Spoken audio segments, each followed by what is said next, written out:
가운데 내가 살아남을 수 있는 나의 생존 전략이기를 오늘 뭐 이런 내용으로 여러분과 좀 말씀을 함께 나눠볼까 합니다. 여러분, 공동체 어떻게 세워져야 할까요? 여러분, 어떻게 해야 일상의 교회가 잘 세워져 갈 수 있을 거라 생각합니까? 이게 질문입니다. 우리는 저마다 각자가 생각하는 어떤 이상적인 공동체의 모습을 가지고 있다 저는 생각합니다. 그래서 공동체는 이런 것이어야 하고 이런 것들이 있어야 하고 이런 것들을 지향해야 하고 다양한 생각들이 우리에게 있습니다. 목사님도 그랬습니다. 사실 개척을 구체적으로 준비하면서부터 아니 그 이전부터 이 공동체에 관한 고민을 참 많이 했습니다. 그래서 공동체는 이렇게 좀 만들어 봐야겠다.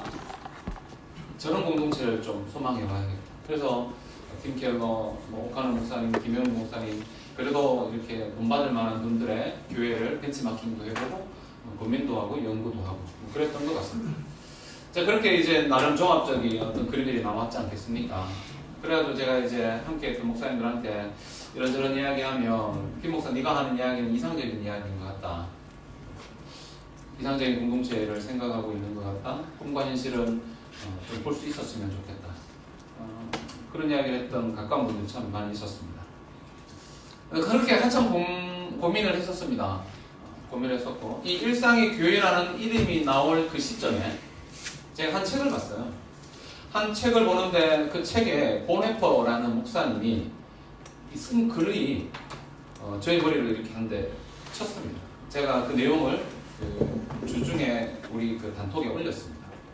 뭐 잘 읽은 분도 있겠고 그냥 뭐 이렇게 잘 못 본 분도 있겠지만 내용은 이렇습니다. 그분이 있었어요.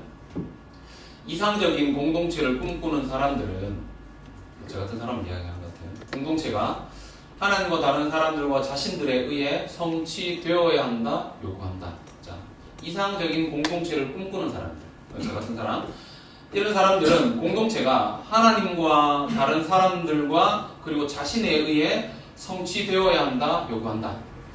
그들은 자신들의 요구 조건을 지니고 자기들이 원하는 어떤 요구 조건을 가지고 공동체에 들어가서 자신들만의 법을 세우고 그리고 서로를 판단하고 하나님조차도 그 법에 따라야 한다, 말한다. 그리고 보네퍼 목사님은 계속해서 이렇게 말합니다. 이 뒤에 말이 좀 중요해요. 우리 자신의 말과 행위로는 결코 살 수 없고, 여기 살 수 없다는 그런 공동체를 만들 수 없고 그 말인 것 같아요. 우리의 자신의 말과 행위로는 결코 살 수 없고 오직, 자 여기가 중요합니다. 오직 우리를 함께 묶는 그 유일하신 말씀과 행위 그리고 그리스도 안에서의 죄 사함만으로 우리는 공동체를 살 수 있다. 우리가 다 그렇게 모인 존재들이지 않습니까? 여러분, 그래서 그리스도인 공동체는 우리가 실현해야 할 이상이 아니라 하나님께서 우리가 거하는 그리스도 안에 창조하신 현실. 자, 여러분, 이렇게 세워진, 계속 보네퍼 목사님 이야기입니다. 이렇게 세워진 공동체 전반의 기초, 힘, 약속이 오직 예수 그리스도 안에만 있다는 사실을 더 확실하게 깨달아 갈수록 우리는 공동체에 대해 생각하고 공동체를 위해 기도하고 건강한 공동체를 소망하는 일을 더 차분하게 배워갈 수 있다. 자, 무슨 말인지 참 어렵습니다. 결국 이런 이야기를 하는 것 같습니다. 보네퍼 목사님은 새롭게 시작하는 공동체가 어떻게 시작되어야 하고 또 이런 공동체를 우리가 어떻게 소유할 수 있는지에 대해 말하고 있다. 정리하면 이런 이야기를 하고 있습니다. 공동체의 기초, 우리 공동체의 기초, 그리고 공동체를 이끌어가고 공동체를 지탱하는 힘, 그리고 공동체에 관한 어떤 약속이 어디에 있다? 오직 예수 그리스도 안에만 있다는 사실을 우리가 더 확실하게, 더 분명하게 깨달아 알아갈 때 그때 우리는 진짜 공동체에 대해 생각하게 되고 공동체를 위해 기도하게 되고 건강한 공동체를 소망하게 된다. 결국 보네퍼 목사님의 핵심은 어디에 있습니까? 예수 그리스도 안에 있다. 이 공동체가. 이 공동체도 공동체의 소망, 공동체의 힘, 공동체를 이끌어가는 어떤 약속, 그리고 공동체의 기초는 어디에 있다는 겁니까? 오직 예수 그리스도. 그분에게 있다는 겁니다. 제가 이 글을 읽고 한 대 머리로 얻어 맞은 것 같았어요. 작년에 대책을 준비하면서 설교에 대한 고민이 많았었습니다. 그런데 그렇게 고민했던 설교들을 할 수가 없었어요. 이 사실을 깨닫고 나서. 그리고 설교의 방향이 다 바뀐 겁니다. 다 바뀌었어요. 그리고 목사님은 하나님께서 저를 그리고 일상의 교회를 이끌어가고 계심을 느꼈던 순간이 한두 번이 아니에요. 그때 그 깨달음 때문에 지난 4개월간 설교가 그런 설교였던 겁니다. 그럼 어떤 설교를 했습니까? 복음, 하나님에 대한 설교를 한 이유가 바로 여기에 있는 겁니다. 그리고 느헤미야의 설교를 하면서도 결국 우리는 어디에 하나님께만 소망을 두자 말씀을 전했고, 왜냐하면 하나님께서는 당신께 소망을 두는 사람을 통해 공동체를 세워가기 때문이다. 자, 그래서 이제 우리가 완료도 해보고 뭐 디베스도 해보자 뭐 그런 이야기를 했던 거죠. 자, 그리고 그렇게 많은 고민의 끝에 5개월 만에 이제야 공동체에 관한 설교를 할 수 있게 된 겁니다. 이제부터 제가 진짜 하고 싶었던 이야기를 할 수 있을 것 같아요. 많은 이야기를 들었고 그리고 생각을 많이 했습니다. 제가 그때도 할 수 있었으나 설교를 통해 여러분과 나누고 싶어 많은 이야기를 제가 들었습니다. 여러분, 제가 공동체에 대해 참 많이 고민하고 기도하고 생각할 때 하나님께서는 새롭게 제게 주셨던 말씀이 무엇이었냐면 오늘 읽었던 말씀입니다. 오늘 여러분과 함께 나눌 말씀에서 베드로는 이 공동체를 세우는 아주 중요한 방법을 이야기하고 있어요. 공동체의 기초가 보네폰 목사님대로 어디에 있는지, 이 일상의 교회가 세워져야 함에 있어서 이 공동체의 기초는 무엇이어야 하는지 이 베드로 사도도 같은 이야기를 합니다. 여러분, 먼저 여러분에게 질문을 한 가지 해보기를 원하는데, 여러분, 서로 뜨겁게 사랑하는 공동체, 생존 전략이 되는 공동체, 그리고 함께 지어져 가는 공동체는 어떻게 가능할 수 있을까요? 서로 뜨겁게 사랑하는 공동체, 주일뿐만 아니라 일상의 자리에서 서로가 뜨겁게 사랑할 수 있는 공동체, 정말 보이지 않는 끈으로 연결되어 있고 오늘 내가 저 지체 때문에 내가 오늘 하루를 살아갈 수 있는 힘이 거기에 있다. 나의 생존 전략이 되고, 그리고 함께 지어져가고 만들어져가는 공동체, 여러분 어떻게 해야 할까요? 어디서부터 시작하겠습니까? 오늘 우리 말씀은 이미 답을 읽었으니까 대충 알 거라고 생각합니다. 글을 읽을 수 있으면. 저는 오늘 말씀도 그 질문에 답을 찾은 겁니다. 22절을 다시 한번 보겠습니다. 이런 말씀으로 시작합니다. 너희가. 여러분, 여기 너희가는 여러분 그 1장 1절에 보면 나그네라는 말씀이 나와요. 여러분, 그리고 여러분 이 베드로전서에는 나그네라는 말을 자주 여러분 사용합니다. 이 나그네 누구일까요? 흩어진 자들이에요. 가족이 없는 자들. 여러분, 그들이 예수 그리스도를 믿겠다고 하는 순간 그들은 피로 맺어지는 그 가족으로부터 버림을 받아야 하는 자들입니다. 여러분, 그렇게 흩어져서 자신의 삶의 자리에서 오늘 하루를 살아가기가 너무 어려운 자들입니다. 그런 자들에게 지금 베드로가 뭐라고 이야기하고 있는가가 중요한 거예요. 그 너희가예요. 오늘 하루를 버틸 수 없는 자들이에요. 왜냐하면 이들은 핍박을 피해 도망왔는 자들입니다. 그리고 낯설고 물설고 환경이 전혀 다른, 한 번도 살아보지 못한 새로운 환경 속에 들어가 살아야 합니다. 근데 그게 환영받는 것입니까? 아니라는 거예요. 그것조차 그들을 환영하지 않아요. 여러분, 거기에서 그들이 살아갈 수 있는, 살아낼 수 있는, 오늘을 버틸 수 있는 이유는 오늘 말씀이 기록해요. 너희가 이렇게 말해요. 그들 너희가입니다. 자, 그들에게 그런 삶의 현장에서 지치고 힘들어 있고 오늘 하루를 버틸 수 없어서 당장 죽을 것 같은 그들에게 너희가 이렇게 말해요. 그 다음에 뭐라고? 진리를 순종하라. 마음을 거룩하게 깨끗하게 하는 것. 여러분 영어는 마음으로 바꿀 수 있습니다. 자, 그러면 여기서부터 어떤 것이 일어난다? 거짓이 없는, 중요합니다. 여러분 여기 거짓이 없다는 꾸밈이 없다는 뜻입니다. 거짓이 없는, 꾸밈이 없는 사랑이 거기서부터 솟아난다. 이야기를 오늘 쭉 풀어갈 겁니다. 여러분 베드로 사도는 사랑이 어디서부터 솟아난다 기록하고 있습니까? 진리의 말씀. 지금 베드로는 이 형제 사랑이라는 것이 진리를 순종함으로 깨끗하게 될 때 얻게 되는 부산물이 아니라는 이야기를 하고 있는 겁니다. 지금 베드로는 이 형제 사랑은 진리를 순종함으로 깨끗하게 될 때 얻게 되는 것, 그거라고 이야기해요. 바로 그것이 목적이라고 말하고 있는 거예요. 형제 사랑은 이것의 목적이라는 거예요. 다시 말해 우리가 구원을 받은 것은 형제 사랑을 위해서 구원을 받았다, 지금 베드로가 말하고 있는 거예요. 형제 사랑은 우리가 구원 받을 때 이미 시작된 겁니다.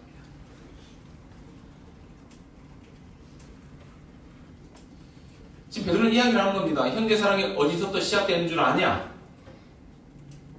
여러분, 이들은 너희는 남을 돌아볼 수 없는 형편에 있는 자들입니다. 근데 베드로가 이렇게 진리의 말씀에 순종함으로 깨끗하게 되어야 합니다. 여러분, 우리가 현대 사랑의 공동체, 이 공동체를 세워가기 위해 무엇보다 시급한 과제가 있습니다. 이게 뭘까요? 하나님의 말씀을 가르치고 배우는 거예요.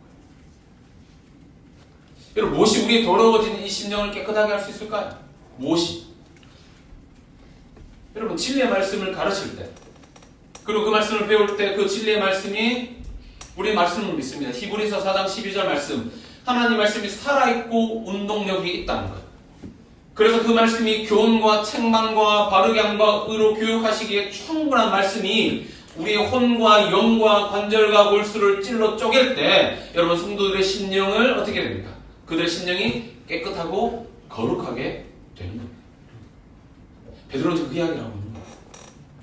너희들이 진리의 말씀을 가르치고 또 그 말씀을 배울 때 그 진리의 말씀이 살아있어서 운동력이 있기 때문에, 살아있는 말씀이기 때문에 그 살아있는 말씀이 우리의 심령 가운데서 뭘 한다는 겁니까? 교훈하시고 책망하시고 바르게 하시고 의로 교육하셔서, 그래서 우리의 삶 가운데 보이지 않는 그 어두운 면들, 더러운 면들, 거짓적인 것들을 혼과 영과 관절과 골수를 쪼개었을 때 성도들의 심령이 어떻게 된다고 말합니까? 깨끗해지고 거룩해진다. 그렇게 베드로가 지금 이야기한 겁니다.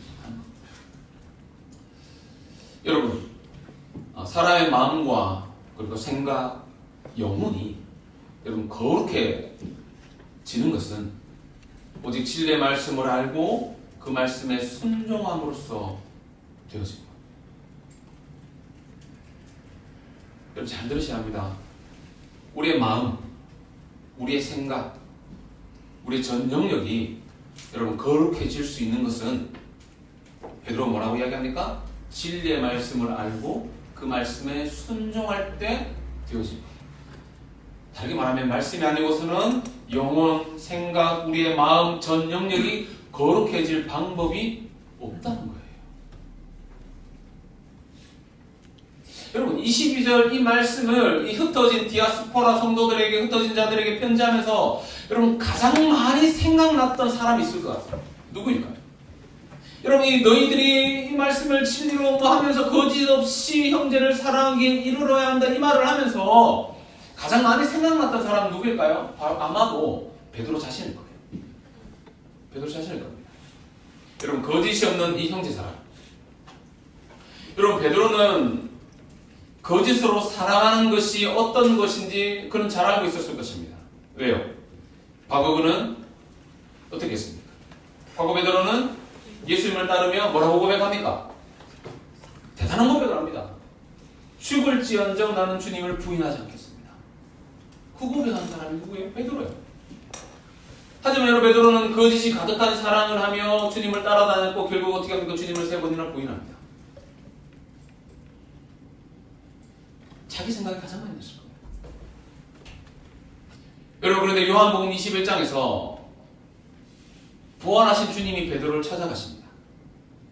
그리고 주님 베드로를 향해 이렇게 말합니다. 요한의 아들 시몬아, 네가 이 사람들보다 나를 더 사랑하느냐? 3번 부르세요. 그때 베드로 이렇게 대답합니다. 베드로, 주님 그러합니다. 내가 주님을 사랑하는 줄 주님께서 아십니다. 다시 주님 이렇게 질문합니다. 요한의 아들 시몬아, 네가 나를 사랑하느냐? 이렇게 2번 물으세요. 근데 베드로가 뭐라고 말합니까? 주님 그러합니다. 내가 주님을 사랑하는 줄 주님께서 아십니다. 베드로에게 3번을 물어보시며 베드로를 회복시켜 주시죠. 여러분, 어떻게 베드로의 고백이 이렇게 바뀔 수 있습니까? 어떻게 이렇게 바뀔 수 있었을까요? 말씀이신 주님 찾아가셔서 베드로의 심령을 깨끗게 하셨기 때문이에요. 여러분, 우리는 이 복음, 살아온 능력 있으신 하나님의 말씀이 그의 심령을 찔러 쪼개기 전까지는 내가 누구인지 모릅니다. 내가 어떤 존재인지 모른다는 겁니다. 그리고 우리는 우리 입으로 사랑을 말하지만 그가 말하는 사랑이 어떤 사랑인지조차 사실은 알지 못하고 말할 때가 너무나도 많은 거죠. 베드로처럼 말입니다. 여러분, 여기서 우리는 말씀으로 거룩하게 되지 않은 자들의 사랑은 그리스도께서 받으실 수 없다는 것을 베드로를 통해 볼 수 있어야 합니다. 여러분, 그렇기 때문에 우리는 먼저 말씀으로 거룩해 되어야 합니다. 찔러 쪼개시는 말씀으로 인해 지나온 내 삶을 두고 처절하게 울어보고, 살아 역사하시는 말씀 앞에 내 인생이 한번 꼬꾸라져 보고, 그래서 그 말씀이 믿어지고 그 하나님의 사랑이 나를 향한 사랑이었음이 경험되어질 때, 그 사랑을 내가 경험하지 않고는 하나님의 사랑으로 형제를 사랑할 수 없어요. 말씀. 조금 더 이해를 돕기 위해 지난주 DBS 때 이런 내용을 나눈 적이 있습니다. 빌립보서 1장 9절을 잠시 펴보겠습니다.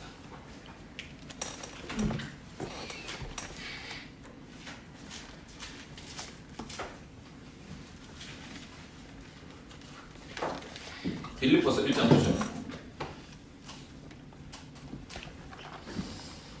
9절에 바로 기도를 합니다. 기도를 하면서 너희 사랑을 지식과 모든 총명으로 점점 더 풍성하게 하사라. 여러분, 바울은 지금 빌립보 교회 성도들이 지식과 그리고 총명으로 사랑이 점점 더 풍성하게 되기를 기도합니다. 사랑이. 지식과 총명으로. 여러분, 바울은 지금 사랑에 관해 기도하면서 어떤 특정한 것에 사랑을 한정시키고 있지 않아요. 바울은 지금 이 사랑을 말할 때 너희들 나를 사랑해야 한다, 순두개와 유오디아 너희들 서로 지금 사랑해야 한다, 미워하면 안 된다, 어떤 식으로 사랑을 제한하지 않고 있습니다. 누구를 향한 사랑으로 사랑을 지금 한정시켜 놓지 않았다는 겁니다. 바울이 지금 본문에서 기도하고 있는 사랑은 성도들의 마음속에 넘쳐나야 하는 바로 하나님의 사랑이에요. 바울은 그 기도를 하고 있는 겁니다. 여러분, 바울이 이렇게 기도하는 이유가 있습니다. 요한일서 4장 16절에 이런 말씀이 있습니다. 하나님이 우리를 사랑하시는 그 사랑을 우리가 알고 믿었노니, 그 다음에 이게 중요합니다. 하나님은 사랑이다. 여러분, 하나님 그분은 본질상 사랑이신 거죠. 하나님은 사랑 그 자체시다, 이렇게 지금 요한이 말하고 있는 겁니다. 그렇기 때문에 우리가 하나님을 생각하면 뭐가 나와야 됩니까? 사랑이라는 답이 나와야 해요. 그러니까 여러분, 하나님의 사랑은 하나님에게 있어서 가장 중요한 본성입니다. 하나님은 영원전 곧 이 세상이 그 무엇으로부터 존재하기 이전부터 하나님은 사랑이셨어요. 바울은 지금 이 이야기를 하고 있는 겁니다. 바울은 하나님의 본질적 사랑이 성도들의 특성이 되기를 기도하는 겁니다. 근데 여러분, 이게 불가능하지 않습니다. 여러분, 빌립보 성도들이 1장 9절에 보세요. 이미 하나님의 사랑을 지니고 있음을 알려주고 있어요. 9절에 보니까 어떻게 말하고 있습니까? 너희 사랑, 이렇게 말합니다. 이미 성도된 자들에게 이 사랑이 있음을 알려주고 있다는 겁니다. 우리에게 이 사랑이 있다고 이야기하는 거예요. 근데 여러분, 이미 지니고 있는 사랑이 계속 뭐 하기를? 풍성하게 되기를 기도하고 있는 겁니다. 여러분, 우리에게도 하나님의 사랑이 부음받았습니다. 로마서 5장 5절에 이런 말씀이 있습니다. 소망이 우리를 부끄럽게 하지 아니함은 우리에게 주신 성령으로 말미암아 하나님의 사랑이 우리 마음에 부은 바 되었다 이렇게 말씀하고 있습니다. 여러분 그러니까 지금 바울이 너희 사랑이라고 말하는 이 사랑은 성령으로 말미암아 우리에게 이미 부어진 거예요. 다시 말하면 우리 안에 있는 사랑이라는 겁니다. 내가 가질 수 없는 사랑이 아니라는 이야기를 하고 있는 겁니다.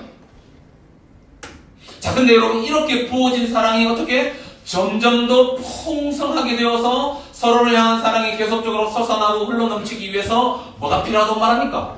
이미 있는 사랑이 점점 커지고 점점 더 확장되어지고 풍성하게 되어지는 것이 무엇으로 인해 가능하다고 말하고 있습니까? 지식과 총명이 필요하다. 오늘 여러분과 문맥에 맞는 하나만 살펴볼게요. 지식이죠. 여러분 바울이 말하는 지식은 뭡니까? 여러분의 삶의 자리에서 진지하게 말씀을 읽고 연구할 때 얻어지는 진리의 지식입니다. 또는 하나님의 사역자들이 부단히 신중하게 하나님의 진리를 전할 때 예배 같은 거죠. 그것을 듣고 반응할 때 얻어지는 진리입니다. 여러분 우리에게 이 지식이 없으면 우리는 잘못된 사랑을 하기가 쉽고 우리의 사랑은 메말라 버립니다. 메말라 버립니다. 죽어버린다는 겁니다.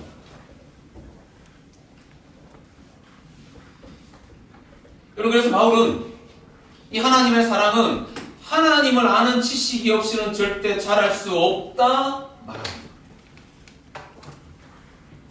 여러분 내 삶에 하나님의 사랑이 풍성해지려면 반드시 뭐가? 지식이 더해져야 내 사랑이 내게 있는 이 사랑이 점점 더 풍성해지고 확장되어지려면 하나님을 아는 지식이 점점 더 더해지지 않고는 불가능합니다. 여러분 그래야 하나님의 사랑과 은혜를 알고 깨달을 수 있습니다. 여러분 사랑의 근원이시고 사랑이신 주님을 더 알아가기 위해 애쓰고 노력하는 시간들이 우리의 삶에 부단히 있어야 합니다. 그래야 우리에게 부어진 사랑이 자라가는 겁니다. 여러분 우리는 부어진 하나님의 사랑이 자라감을 통해 하나님이 나를 얼마나 사랑하는지 점점 더 알고 깨닫게 되는 겁니다. 여러분 말씀을 연구하지 않고 말씀을 깨달음이 없이 어떻게 하나님 나를 사랑하시는지 내 사랑이 점점 커가는 걸 우리가 어떻게 확인하고 어떻게 자라갈 수 있겠습니까? 여러분 부어진 하나님의 사랑이 점점점 자라감을 통해 하나님 나를 얼마나 사랑하는지 우린 그제서야 점점점 깨닫게 되는 겁니다. 그래서 바울이 에베소서에서 이렇게 말하는 겁니다. 에베소 성도들에게 지혜와 계시의 영을 너희들에게 주사 이렇게 말하는 겁니다. 이게 얼마나 중요한지 이야기하는 겁니다. 여러분 그때 비로소 우리는 진짜 사랑을 알게 되는 것이고 누군가를 사랑할 수 없던 우리가 올바른 사랑을 할 수 있게 됩니다. 그러니까 여러분 성경의 말씀과 예수 그리스도의 복음에 대한 지식이 점점 더 풍성해져야만 합니다.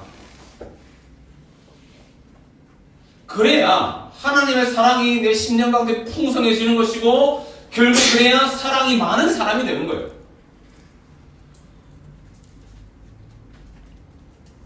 여러분 진리의 지식을 통해 사랑이신 하나님의 참 사랑을 깨닫지 않고는 진짜 사랑할 수 없습니다. 자 여러분 그러니까 베드로 사도는 이 22절에서 진리의 말씀이 거룩하게 할 때 거짓 없이 형제를 사랑할 수 있다 말합니다. 여러분 그리고 바울 사도는 진리의 지식을 통해 사랑이신 하나님의 참 사랑을 깨닫게 될 때 우리가 진짜 사랑을 할 수 있다 말합니다. 결국 강조하는 것은 사랑이고 진리입니다. 여러분 두 사람은 결국 무슨 이야기를 하는 겁니까? 진리의 말씀의 중요성을 똑같이 강조하고 있어요.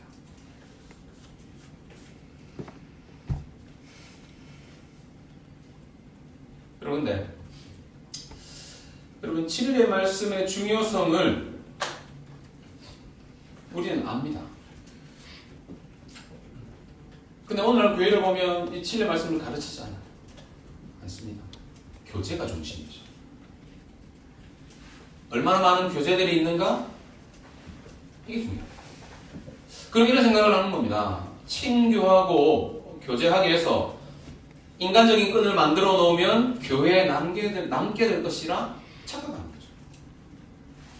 여러분 만약 그렇게 인간적인 끈을 만들어 놓았다 칩시다. 필요한 부분이긴 하니까 만들어 놓았다 칩시다. 만약에 그렇게 만들어진 모임에 어떤 사람들이 있게 된들 여러분 그 모임이 정말 하나님이 기뻐하시는 모임이 될 수 있을까요? 여러분 그 모임에 말씀이 없고 그리고 말씀에 순종함이 없이 그렇게 살아가는데 하나님의 사랑이 나타나지 않는데 여러분 심령의 깨끗함으로 살아가지 못하는 모임이 과연 하나님이 원하시는 모임이라 할 수 있느냐는 이야기입니다. 여러분 우리는 지금까지 우리 모두는 이런 인간적인 끈으로 만들어지고 모이는 이런 형식적인 모임에 지쳐있는 자들입니다. 그렇지 않습니까? 우리는 인간적인 끈으로 만들어지고 모이는 형식적인 모임에 지쳐있는 자들이었어요. 여러분 그래서 새로운 공동체를 찾았고 새로운 공동체에 대한 기대감을 가지고 오늘 이 자리에 있는 줄 알아요. 여러분 이 같은 고민을 저뿐 아니라 여러 번도 했다면 그래서 그냥 인간적인 끈만 그렇게 해서 그냥 우리의 이야기 오늘 뭐를 샀고 뭐를 먹었고 머리를 어떻게 바꿨고 오늘 뭐를 신었고 한 주간 뭐를 했고 그냥 단순히 어떤 인간적인 끈만 만들어 놓은 곳에 신물을 느꼈고 그것이 성도의 교제가 아님을 알았고 이 같은 고민을 가지고 이 자리에 있는 우리들이라면 우리는 오늘 말씀에서 우리의 나아갈 방향이 있음을 볼 수 있어야 합니다. 진짜 그런 것에 회의를 느꼈고 그것이 아님을 알았다면 우리는 오늘 말씀에서 진짜 일상의 교회에 나아갈 방향을 발견할 수 있어야 하는 겁니다.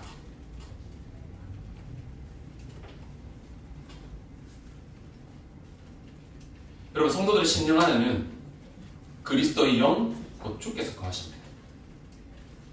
지금도 우리 안에 일하고 계신 성령으로 말미암아 그 하나님의 사랑이 우리의 마음에 부음받은 자들이 오늘 모여있는 자들이죠. 여러분 우리 마음에 거하시는 분은 본질적으로 사랑이세요. 본질적으로. 여러분 우리는 이 하나님의 사랑으로 누군가를 사랑할 때만 거짓없이 사랑할 수 있는 겁니다.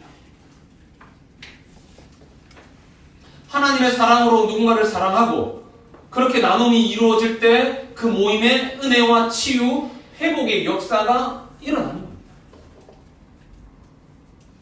여러분 여기서 우리가 잊지 말아야 할 것은 무엇입니까? 내가 이런 뜨거움을 만들어내는 것이 아니라 여러분 뜨거운 사랑이라고 오늘 본문에 이야기합니다. 여러분 이런 사랑은 우리가 만들어낼 수 없습니다. 진리의 말씀으로부터 흘러나오는 겁니다. 그리고 이 하나님의 사랑이 흘러넘쳐 다른 이에게 흘러가야 하는 겁니다. 여러분 그렇게 만나는 모임이 진짜 교제인 거죠. 그게 성도의 교제인 겁니다. 여러분 이것이 진리의 말씀으로 인한 역사입니다. 여러분 오늘 베드로가 진리의 말씀으로 우리를 깨끗하게 하신 목적이 무엇이다 말합니까? 형제 사랑 때문이라고. 우리가 거룩하게 되는 것, 우리가 구원을 받은 것, 그것은 무엇 때문이다? 형제를 사랑하기 위함이다. 여러분 일상의 교회가 사랑의 공동체로 세워져 가기 위해선 뭐 해야 합니까? 우선 우리는 신실하고 성실하게 진리의 말씀을 먹어야 합니다. 그렇게 매일을 포기하지 않고 살아야 합니다. 신실하고 성실함으로 순종해야 합니다. 그러면 우리는 뜨거운 사랑의 사람이 되는 겁니다. 베드로의 말대로 하면 뜨겁게 서로 사랑하라 이렇게 말하는 겁니다. 여러분 이 뜨거운 사랑이 언제 가능한 겁니까? 여러분 사랑은 우리에게 있는 게 아니에요. 부어지는 겁니다. 그분에게 있는 겁니다. 그분의 사랑이 나의 사랑이 되어지려면 나는 말씀의 사람이 되어야 합니다. 사랑은 본질적으로 사랑이신 하나님께만 있는 거예요. 그분께만 있습니다. 그렇게 우리는 날마다 사랑이신 하나님께 나아가 신실하고 성실하게 말씀을 먹어야 합니다. 먹어야 해요. 그래야 하나님의 사랑이 흘러 넘치는 공동체가 되는 겁니다. 여러분 그렇게 일상의 삶의 자리에서 이 말씀이 나를 먹어야 합니다. 내가 말씀을 먹는 것이 아니라 그 말씀이 나를 먹어야 합니다. 그래서 그 말씀이 내 삶에 흘러 넘쳐야 합니다. 그러고 나서 주일에 와서 교제하는 그 시간들이 그 시간 가운데 내 삶에 흘러 넘쳤던 말씀들이 흘러가야 하는 겁니다. 그래야 이 모임이 어떤 공동체가 되는 겁니까? 말씀의 공동체, 본질적으로 사랑이신 그 하나님의 사랑의 공동체가 될 수 있는 거죠. 여러분 이런 공동체는 돈으로 프로그램으로 되는 게 아니에요. 오직 진리의 말씀으로만 되는 겁니다. 왜 그렇습니까? 말씀은 오늘 본문에 보시면 우리 속에서 거짓을 제거하기 때문이에요. 22절에 거짓이 없이. 말씀은 우리 속에 거짓을 제거합니다. 다시 말하면 우리가 말씀으로 거룩해지지 않으면, 말씀으로 거룩해지지 않은 사랑은 거짓 사랑이 되는 것이고 더러운 사랑이 되는 겁니다. 우리가 베드로처럼 그렇게 사랑을 말하지만 결국 우리는 때가 되면 우리의 사랑이 가짜임을 드러낼 수밖에 없는 존재라는 거예요. 그렇기 때문에 우리에게는 말씀입니다.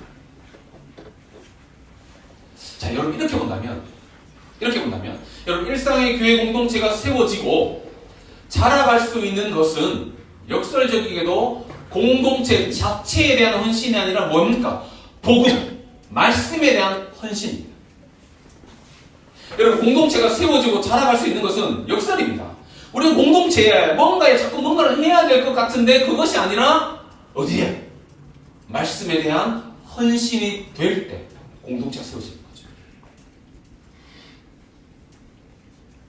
여러분 제가 지금 공동체에 대한 헌신이 필요 없다는 게 아니죠.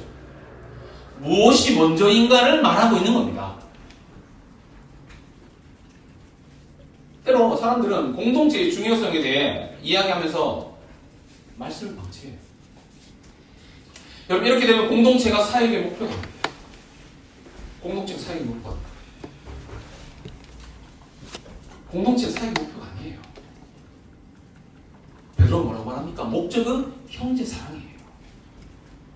사랑하면 공동체는 되어지는 겁니다. 왜 우리가 구원받았냐? 공동체 만들려고? 아니라는 겁니다. 형제 사랑하려고 우리가 구원받았다 이렇게 말하고 있는 거죠. 여러분 사랑하면 공동체는 되어지는 겁니다. 흘러넘치면 거기는 사랑이 흘러넘치면 거기는 사랑이 모이는 겁니다. 여러분 우리가 그렇게 진실로 사랑하면 되는 거예요. 그래서 베드로는 사람의 활동으로는 지속적인 생명을 창조할 수 없다 말합니다. 사람의 활동으로는, 사람의 노력으로는 보네파가 했던 이야기가 똑같죠. 사람의 활동으로는 지속적인 생명을 창조할 수 있습니까? 사람이 가능한 게 어디 있습니까? 우리 안에 선한 게 없는데 우리가 어떻게 생명을 만들어냅니까? 말씀이신 그분이 내 안에 생명을 만들어내었듯이 이 말씀이 흘러가서 또 누군가에게 다 그 영혼이 살아나는 것. 에스겔 37장에 하나님 말씀이 임할 때 죽어있던 뼈들이 살아났던 것처럼 우리 안에 생명이 흘러넘쳐 우리 안에 이 말씀이 흘러넘쳐서 누군가가 닿을 때 그가 살아나는 거죠. 그게 여러분 서로를 생존 전략인 겁니다. 내가 살아야 합니다. 내가 말씀으로 살아나야 합니다. 말씀으로 살아나야, 그래서 그 말씀이 흘러넘쳐야, 그래야 내가 가서 누군가를 만졌을 때 그 영혼이 살아나는 겁니다. 사람의 활동으로는 생명을 창조할 수 없습니다. 내 것으로 되는 게 아니라는 이야기입니다. 언제? 그 말씀이 나를 집어삼키고 그래서 그 말씀이 흘러넘쳐줍니다. 그 흘러넘치는 것이 우리의 조모인 건데 또 일상의 자리에서 나누어질 때 그 영혼이 살아나는 겁니다. 거기에 생명이 있는 겁니다.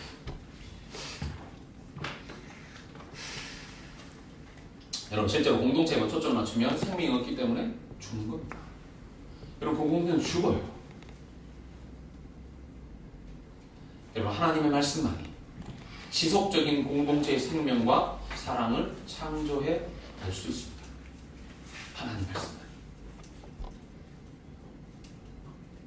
제가 이렇게 말씀 주면 결국 웃었어요. 왜 웃었냐면 결국 저는 기승전 말씀이에요. 뭘 해도 말씀. 산돌에서 별명이 기승전 말씀이거든요. 결국 공동체의 시작도 4개월 동안 했던 말씀도 결국 말씀, 복음이죠. 여러분 이렇게 진리의 말씀으로 깨끗하게 되어요. 거짓 없이 형제 사랑에 이른 자들이 이제 뭘 해야 한다가 우리 베드로가 기록합니까? 그런 자들이 마음으로 뜨겁게 서로 사랑하라는 것. 여러분 이런 질문 해보고 싶은 겁니다. 뜨겁게 서로 사랑하는 공동체를 세워가려면 어떻게 해야 합니까? 뜨겁게 서로 사랑하는 공동체를 세워가려면 어떻게 해야 돼요? 오늘 이 질문은 답을 좀 들어보려고요. 뜨겁게 서로 사랑하는 공동체. 말씀. 각자가 하나님께 말씀으로 말씀. 전 이렇게 말하고 싶어요. 다 많은 말입니다. 하나님 말씀을 뜨겁게 사랑하면 돼요. 하나님 말씀을 뜨겁게 사랑하면 뭐 있었어요? 라임이 맞았어요. 뭐라고? 라임이 맞았어요. 아, 라임 맞았어? 제가 하고 웃었어요. 그래서 나 라임이 맞는지 몰라도 그냥 한번 웃겼어요. 내 머릿속에 이런 것이 나오다니. 여러분 뜨겁게 서로 사랑하는 공동체를 세워가려면 하나님 말씀을 뜨겁게 사랑하면 됩니다. 그러니까 여러분 공동체를 자꾸 왜 이렇게 이게 아니라 뭡니까? 내가 말씀을 사랑하면 돼요. 그래서 그 말씀에 흘러 넘치면 돼요. 그래서 내가 가는 그곳에 닿으면 돼요. 그러면 그 사람이 말씀으로 살아나는 겁니다. 다시 이야기합니다. 진리의 말씀을 읽고 연구하는 것. 오늘 나의 삶의 자리에서 성실하고 신실함으로 말씀을 가까이하고 말씀을 사랑하며 뜨겁게 사는 것. 그렇게 뜨겁게 서로 사랑하는 공동체를 세워갈 수 있는 이것이 가장 성경적 방법입니다. 여러분 우리의 힘으로 한 사람도 사랑할 수 없습니다. 누구를 사랑합니까? 그렇기 때문에 사랑이신 말씀 앞으로 나아가 말씀을 가까이하고 말씀을 뜨겁게 사랑해야 합니다. 제가 이 정도 했으니까 4개월 했으니까 이제 연락할 거예요. 안 하면 완료? 완료 안 하면 연락하면 돼요. 제가 이 설교 때까지 기다린 거예요. 이제는 명분이 있잖아요. 제가 그냥 저는 제 스타일이 그래요. 그러니까 말씀에 대한 명확한 설득 없이 그냥 목사가 하라 해서 하는 것도 좋아하잖아요. 이제는 제가 명분이 생겼습니다. 뭡니까? 공동체 사랑하잖아. 여러분 여기 가서 그냥 인간적인 끈을 만들기 위해 이 자리에 온 거 아니잖아. 그렇게 온 거 아니에요. 그러면 저도 여기 있을 이유가 없어요.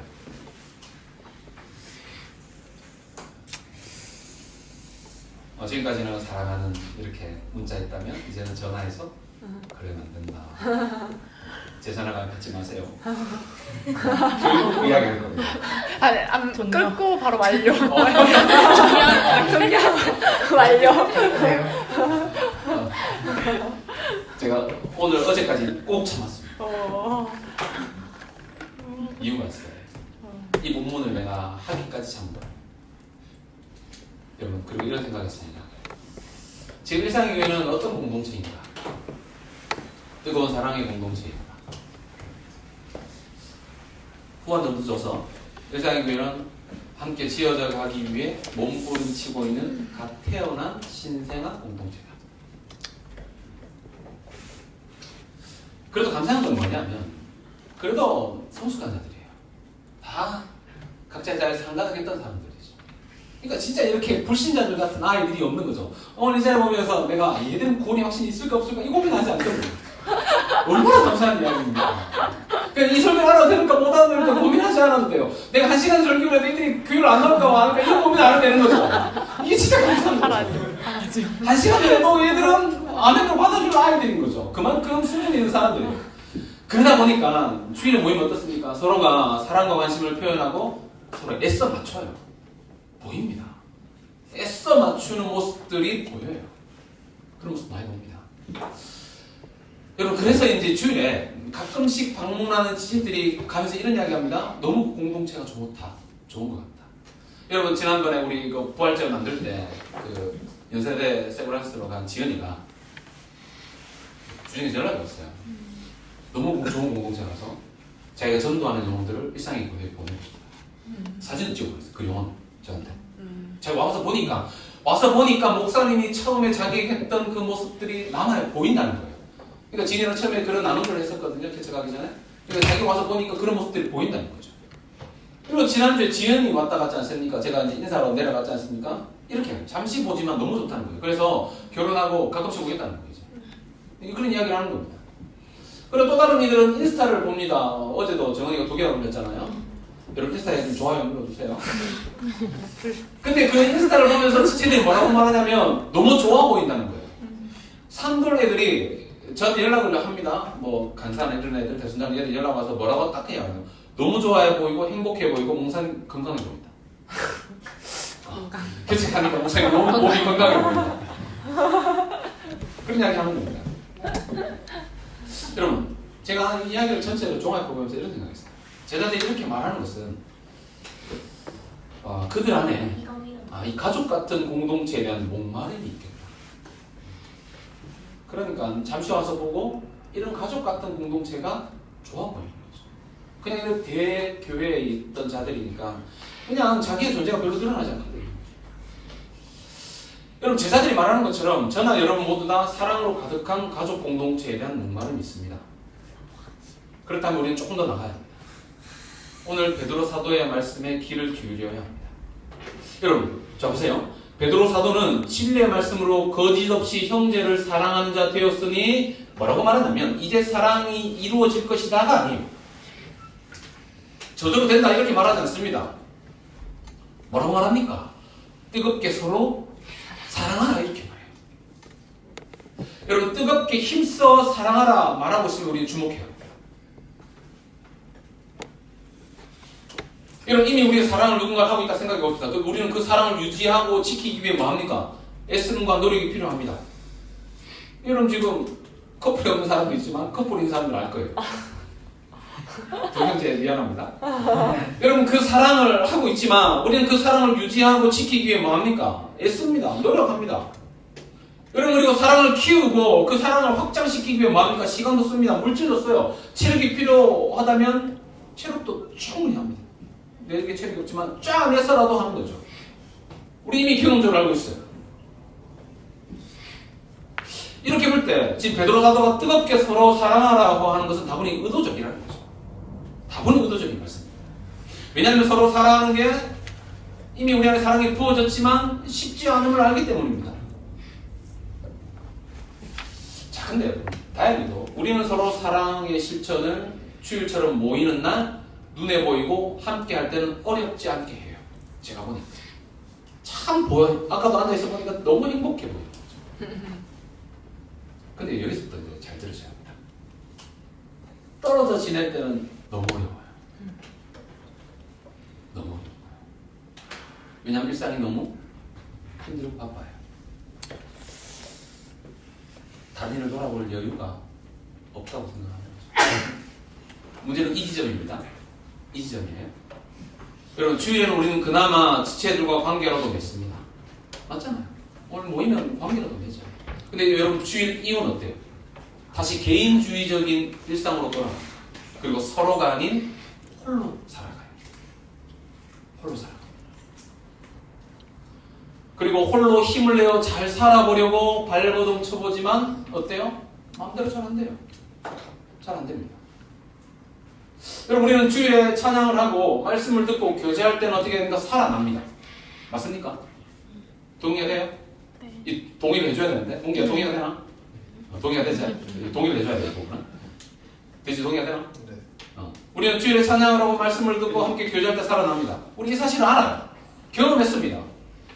여러분, 그렇기 때문에 어느 날이 기대가 되는 겁니까? 주일이 기대가 돼요. 됩니다. 하지만 그리스도의 몸을 떠나 사는 주중에는 내내 어떻게 살아가고 있습니까? 혼자 힘으로 살아보겠다고 발버둥치고 절뚝거리며 겨우겨우 하루를 버티며 살아가는 거죠. 이 모습이 지금 우리의 모습이지 않습니까? 근데 여러분, 우리가 주일에 찬양을 하고 말씀을 듣고 교제할 때 살아났다면, 여러분, 일상의 자리에서도 찬양을 하고 말씀을 듣고 교제한다면 우리는 분명 살아날 게 분명해요. 동의가 돼요? 제가 그냥 고민해보니까 그렇더라고요. 아니, 우리가 일상의 자리에서도 일상이 예배가 된다면, 일상이 교제가 된다면 주일에 살았던 것처럼 평일에도 우리는 살아날 수 있지 않을까요? 어때? 우리가 주일에 예배를 드리고 기도하고 찬양하고 교제하면 우리 막 영혼이 막 이렇게 올라가잖아. 야, 막 한 주간 해볼 것 같잖아. 근데 일상에 가서는 이 단절 딱 되잖아. 그리고 여러분 어떻게 됩니까? 안 되는 거예요. 근데 여러분, 생각을 여기 바꾸려 보면, 주일에 된다면, 이 주일의 이 그대로의 모임이 일상의 자리에서 일상의 교회가 된다면, 주일날 일상의 교회뿐만 아니라 6일의 삶 가운데도 일상이 교회가 될 수만 있다면, 그렇게 주일날 모였던 이 모임 그대로 일상의 자리에서 찬양하고 예배하고 성도의 교제가 있을 수 있다면 우리는 이 일주일의 삶이 어느 정도의 수준에서 유지될 수 있지 않을까요?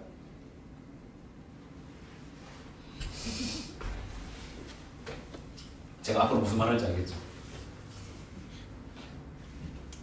여러분, 그러니까 우리는 일상의 자리에서도 주일처럼 뜨겁게 말씀을 사랑하고 뜨겁게 서로 사랑함이 주일을 넘어 일상의 자리에서 실현되어야 합니다. 실현되어야 합니다. 그리고 우리는 절뚝거리지 않는다. 그래야 덜 실패합니다. 그러니까 여러분, 오늘 옆에 있는 사람이 생존 전략입니다. 그래서 우리는 이 시간 히브리서 말씀을 잠시 봐야 합니다. 히브리서 10장으로 갑니다.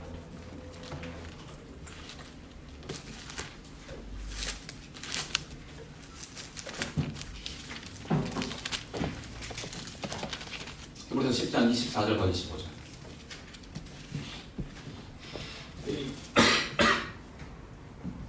같이 읽습니다. 24절 25절 시작. 서로 돌아보아 사랑과 선행을 격려하며 모이기를 피하는 어떤 사람들의 습관과 같이 하지 말고 오직 원하여 그날이 가까움을 볼수록 더욱 그리하자.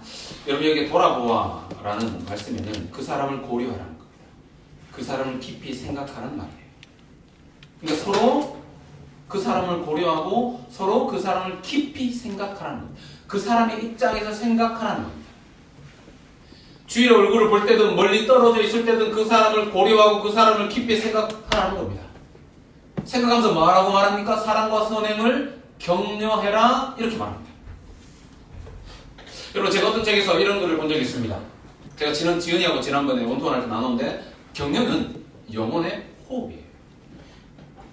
사랑과 선행을 격려하라. 일상의 자리에서 누군가를 격려하면 영혼이 사는 겁니다. 여러분, 그리고 격려하면 늘 떠오르는 영화가 있습니다. 뭐냐면 기러기예요.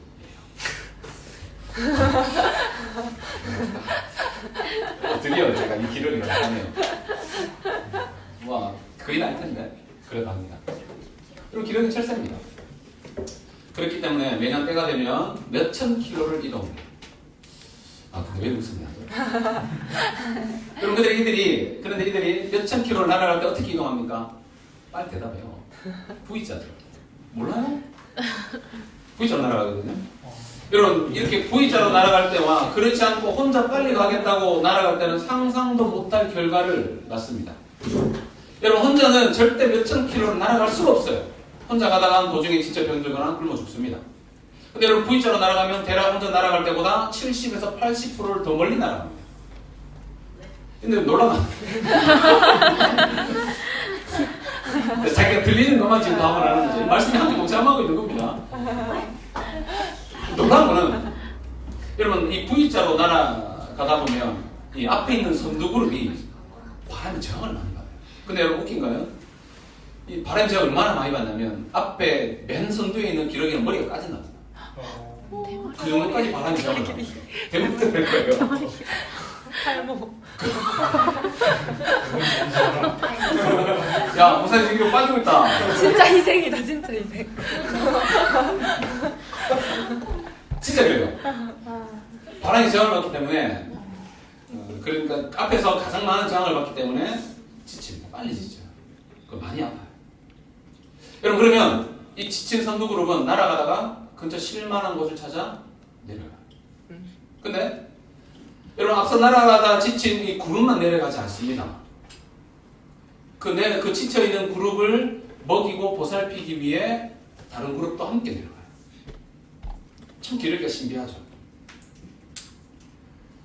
여러분, 그리고 다음 기러기가 이렇게 때가 지나가 다음 기러기가 날아갈 때 이 기러기가 함께 합류를 합니다. 근데 앞으로 가지 않습니다. 맨 뒤로 가요. 여러분, 그리고 이들이 날아갈 때 어떤 소리를 내는 줄 알아요? 어떤 소리를 낼까요? 해주세요. 기록. 근데 여러분, 이게 학자들이 조사한 겁니다. 이들이 근데 일관된 소리를 해요. 이게 어떨 때는 소리가 이 소리고 어떨 때는 이 소리가 아니고 날아갈 때 늘 일관된 소리입니다. 근데 그들이 하는 이야기가 힘내라 힘. 힘내라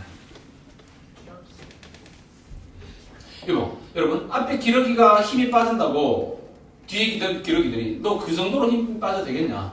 너는 우리 그룹에서 필요 없다가 아니라 뭐라고 말합니까? 함께 내려가서 힘을 내도록 도와요. 여러분 그렇게 지체된 도움으로 힘을 내게 되면 여러분 다음 기러기 때가 올 때 날아올라 가장 뒤로 가서 이렇게 외치는 겁니다. 힘내라 힘. 여러분 그가 앞에서 날아갈 때 가장 많이 들었던 말이 뭘까요? 힘내라 힘이죠. 여러분 그리고 맨 뒤로 가서 그도 똑같이 외칩니다. 뭐라고 외칩니까? 힘내라 힘이죠. 여러분 일상의 자리에서 이런 힘내라 힘, 격려와 이 사랑의 표현이 일상을 지친 이 지체들에게 저는 새 힘을 돋아줄 줄 믿는 겁니다. 그런데 감사한 것은 지난주 조를 나누고 조에서 작은 실천으로 서로를 돌아보는 시간을 가졌죠. 액션 아이템을 하고 서로를 기도해주고 서로를 격려하는 시간을 가졌습니다. 그 중에 말씀을 막 준비하다가 오늘이죠. 오늘 아침에 은하자매가 성은이를 위해 기도한 내용이 저의 가슴을 울렸어요. 이렇게 했습니다. 한 달랑만 제가 읽어드립니다. 성은이를 위해 기도합니다. 공동체가 물리적으로 먼 상황에서 직장생활 중이라 신앙생활이 어려울 것 같은데 이제 중요합니다. 먼저 일상의 교회 공동체가 일상 가운데 영향력을 주고 함께하는 공동체로 서게 해주시고 좀 말씀 어떻게 해요? 오늘 안 들었는데 이렇게 했죠. 그러니까 일상 가운데 영향력을 주고 함께하는 공동체로 서로 서게 해주시고 또 발전하는 중에 물리적으로 거리가 먼 지체들에게 위로와 격려가 되게 해주세요. 성은 언니가 우리 공동체 그리고 무엇보다 하나님께서 항상 함께 하심을 믿고 영적인 싸움에서 이길 수 있게 해주세요. 여러분 이게 공동체 아닐까요? 그가 뭐 이걸 올릴 때 설계에 뭐 들어올 거라 생각이 했겠습니까? 그러나 이제 온 지 얼마 되지 않은 지체도 무엇이 중요한지 무엇이 우리를 살리는지 알고 있는 이야기이지 않을까? 아니면 우리 공동체를 통해 보았을 수도 있겠고. 여러분 이런 아름다운 공동체 서로를 위로하고 격려하는 공동체가 되기 위해서는 히브리서 기자가 25절에서 하고 있는 말씀을 우리는 염두에 둬야 합니다. 25절 보세요. 우리 같이 읽습니다. 시작. 모이기를 패하는 오직 벌하여 그날이 가까움을 볼수록 더욱 그리하자. 그러니까 이 당시에 이런 사람들이 있었던 것 같습니다. 모이기를 그만두자. 힘든데 모이는 가지 말자. 그런 사람이 있었던 것 같아요. 근데 뭐라고 말하는 일상의 자리에서 우리는 모이기를 그만두면 안 된다는 이야기하는 겁니다. 오히려 뭐라고 말하는 겁니까? 더욱 힘써 만나 서로를 격려하는 겁니다. 여러분 기러기들이 V자로 날아가기 싫다고 그 일을 그만두면 절대 그들이 원하는 목적지까지 갈 수 없습니다. 우리가 여러분 모이는 것이 힘들고 나누는 것이 어렵다고 해서 그걸 포기하는 순간 우리는 공동체를 만들 수 없어요. 되어지는 거죠. 자연스럽게 그 은혜에 흘러가서 되어져야 되지만 우리는 공동체를 분명히 향해 나아가야 합니다. 여러분 포기하면 되지 않습니다. 하지 않으면 안 되는 겁니다. 여러분 그래서 뭐라고 말하는 그날이 가까울수록 이렇게 말합니다. 여러분 그날이 가까울수록 이 말씀은 뭐예요? 바쁠수록이라는 거죠. 힘들수록 더욱 그리 해야 한다 말씀하고 있습니다. 우리는 힘들면 힘든 이유로 바쁘면 바쁜 이유로 이유와 핑계를 삼아 하지 않으려고 합니다. 그럼 우리는 바쁘고 힘들수록 더욱 서로에게 연락하고 격려해야 합니다. 왜냐하면 일상의 공동체가 한 사람 한 사람이 우리의 생존 전략이기 때문입니다. 여러분 기러기들은 흩어지면 아무것도 할 수 없음을 알았습니다. 기러기들은 서로가 서로에게 생존 전략이 되어 주었습니다. 우리도 일상에서 흩어지면 안 됩니다. 서로가 서로에게 생존 전략이 되어 주어야 합니다. 서로를 뜨겁게 사랑하고 격려해야 합니다. 이 세상을 살아가고 헤쳐가고 이기기 위한 생존 전략이 바로 여러분이라는 겁니다. 다른 어떤 것이 아니라 오늘 바로 여러분이 그 생존 전략이 되어 주어야 합니다. 내가 말씀의 사람이 되어 그 말씀이 흘러넘쳐서 오늘 그 영혼을 격려할 때 그 말씀이 그 영혼을 살릴 때 서로에게 생존 전략이 되어주는 겁니다. 흩어지면 안 됩니다. 미물도 알아요. 우리가 가야 할 목적지까지 우리는 흩어지면 되지 않는다는 것을 압니다. 힘써 애써 지킵니다. 힘들면 잠시 내려가 쉴 수는 있습니다. 그때 우리는 그를 격려하고 붙들어줘야 합니다. 위로해줘야 합니다. 격려해야 합니다. 그럼 그가 다시 힘을 얻었을 때 그를 다시 공동체로 받아줘서 그 공동체에서 그가 다시 힘을 얻어 다시 우리의 목적지까지 함께 갈 수 있도록 한 영혼도 소외되지 않도록 한 영혼도 포기하지 않고 마지막까지 우리는 생존 전략이 되어줘서 그의 공동체 지체들을 끌고 함께 가야 하는 겁니다.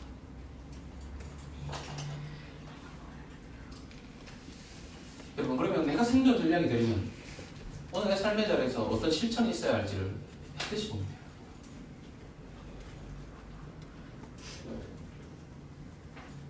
여러분, 일상의 교회라는 이름에 걸맞게 일상의 자리에서 말씀을 뜨겁게 사랑할 수 있기를, 그리고 일상의 자리에서 함께 한 몸 된 지체들을 뜨겁게 사랑할 수 있기를, 그렇게 우리의 일상이 하나님과 한 몸 된 지체들로 인해 감사가 넘치는, 그리고 다음 주에 봤을 때 내가 저 지체 때문에 내가 살았다, 내가 저 지체 때문에 힘을 얻었다, 그렇게 서로에게 진짜 생존 전략 되어줘요. 그렇게 해서 사랑의 공동체로 세워져요. 세상이 흉내낼 수 없고 따라올 수 없는 그런 공동체를 저와 여러분이 이 자리에서 함께 소망하고 함께 이루어가기를 소망합니다.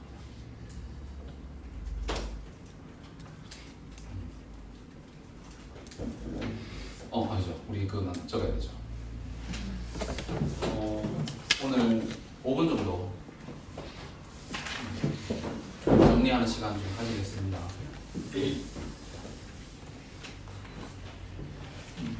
지은이 다 했나? 반주를 해주시면 그거 오늘 우리 설교부 찬양인데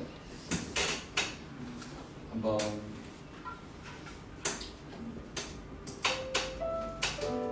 구체적으로 나는 어떤 걸 실천해야 할지, 구체적 실천,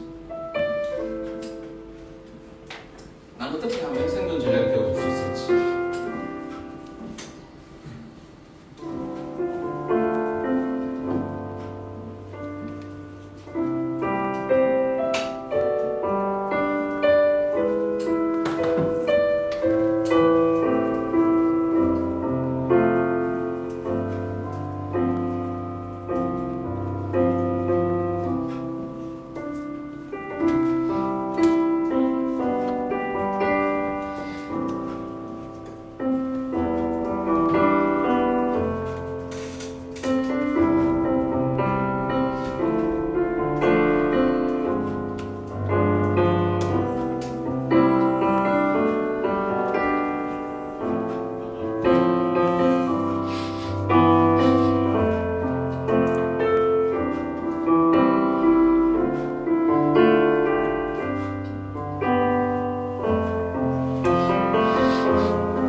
하나라는 찬양인데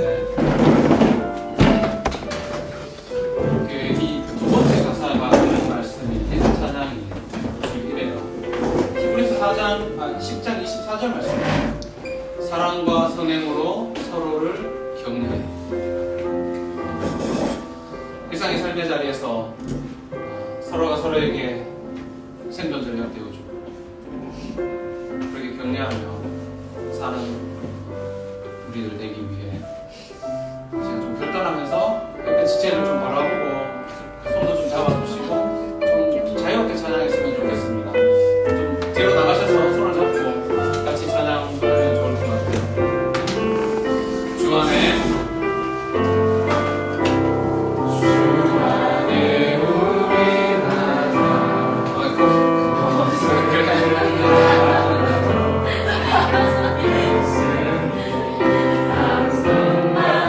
사랑과 선행으로 서로를 격려해.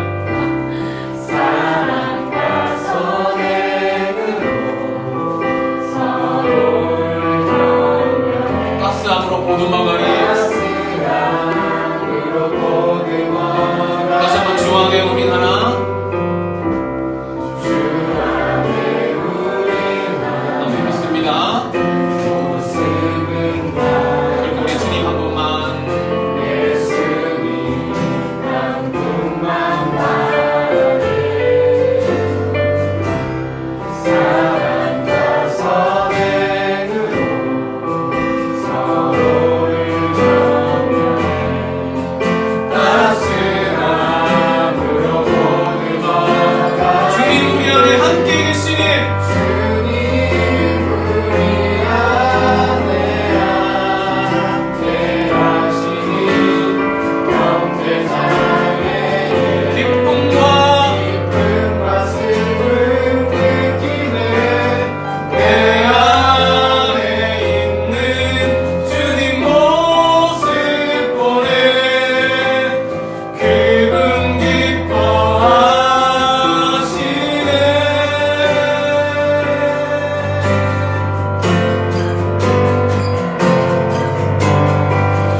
주일을 찬양하고 말씀을 듣고 교제할 때 우리 영혼이 살아났다면, 일상의 자리에서 찬양하고 말씀을 듣고 교제한다면 우리는 분명 살아나게 될 줄 믿습니다. 일상의 자리에서도 주일처럼 뜨겁게 말씀을 사모하고 뜨겁게 교제하고 서로 사랑함이 주일을 넘어 일상의 자리에서도 나타나길 간절히 소망합니다. 이 시간 히브리서 말씀 붙들고 기도합시다. 하나님, 내가 서로를 돌아보겠습니다. 돌아보며 사랑과 선행으로 격려하겠습니다. 모이기를 빼앗는 어떤 사람들과 습관과 같이 하지 않겠습니다.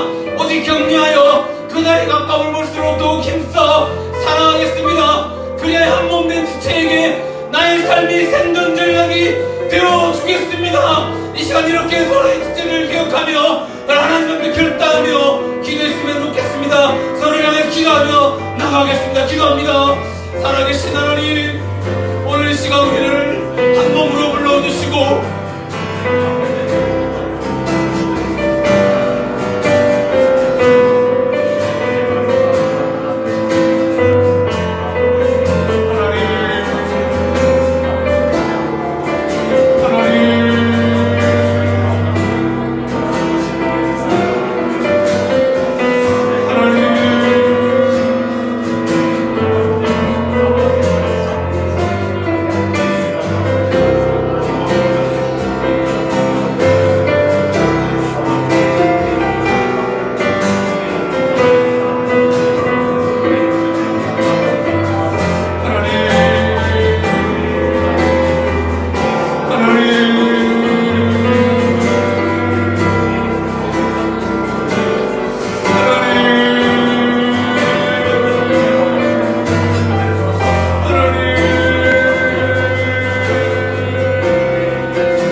위해선 하나님의 말씀을 뜨겁게 사랑해야 합니다. 단순하지만 우리의 마음을 다해 한번 기도했으면 좋겠습니다. 하나님, 내가 이 공동체를 사랑하겠습니다. 그러기 위해 하나님 말씀을 더욱 뜨겁게 사랑하겠습니다. 우리 힘으로 한 사람도 사랑할 수 없습니다. 사랑이신 말씀 앞으로 나아가 말씀을 가까이 하겠습니다. 말씀을 뜨겁게 사랑하겠습니다. 그렇게 일상의 공동체가 사랑의 공동체로 세워져 가는데 나를 드리겠습니다. 그렇게 나 자신을 두고 오늘 손잡은 그 지체들이 그렇게 말씀을 뜨겁게 사랑하는 자로 말씀 앞에 날마다 설 수 있는 자들 되어줄 수 있도록 이 시간 서로를 중보하며 나를 위해 기도하며 그렇게 한 번만 더 하나님 앞에 기도했으면 좋겠습니다. 기도하도록 하겠습니다. 하나님,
주안에는 우리는 찬양할 텐데 찬양할 때 한 사람씩에게 이렇게 좀 인사해 주었으면 좋겠습니다. 당신이 나의 생존 전략입니다. 당신이 나의 생존 전략입니다. 그렇게 힘써 내가 먼저 말씀을 뜨겁게 사랑하겠습니다. 그렇게 인사해 주시고 한번 안아주시면 안아주셔도 좋고 손잡아 주시면 손잡아 주시고 그렇게 인사하면서 우리 자리로 돌아오면 좋겠습니다. 인사해 주시고 주아멘.